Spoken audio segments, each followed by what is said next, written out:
বন্ধুরা, আমরা হয়তো অনেকেই জানি বিশ্বের সবচেয়ে বিষধর 10টি সাপ আছে, যার মধ্যে 8টি পাওয়া যায় অস্ট্রেলিয়ায়। কিন্তু ন্যাশনাল জিওগ্রাফিকে দেওয়া তথ্য অনুযায়ী সারা বিশ্বে 3000-এরও বেশি প্রজাতির সাপ রয়েছে, যার মধ্যে প্রায় 600টি সাপ বিষাক্ত। বিষাক্ত প্রজাতির সাপেদের মধ্যে 7% সাপ এতটাই বিষাক্ত যে এগুলি একটা মানুষকে নিমিষেই মেরে ফেলার ক্ষমতা রাখে।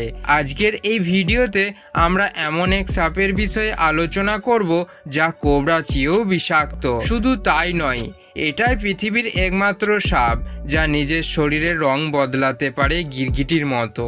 কিন্তু কিভাবে? এই বহুরূপী সাপের নাম হলো ইনল্যান্ড তাইপান। এর বিজ্ঞানসম্মত নাম হলো অক্সিরোনাস মাইক্রোলেপিডটাস। ইনল্যান্ড তাইপানই পৃথিবীর একমাত্র সাপ যা নিজের গায়ের রং বদলাতে পারে। কিন্তু কিভাবে? মাঝারি আকারের এই সাপ বিশ্বের অন্যতম বিষাক্ত সাপ হিসেবে পরিচিত।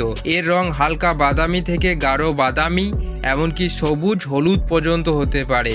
ঋতু অনুযায়ী এই সাপের রং পরিবর্তন হয়। এই সাপের গায়ের রং শীতকালে গাঢ় এবং গ্রীষ্মে হালকা হয়ে যায়। এই প্রজাতির সাপের বিষ কোবরা প্রজাতির সাপের বিষের চেয়ে 2 থেকে 3 গুণ বেশি কার্যকরী, যা একটি নির্দিষ্ট সময়ের মধ্যে প্রায় 100 জন মানুষকে মেরে ফেলতে পারে।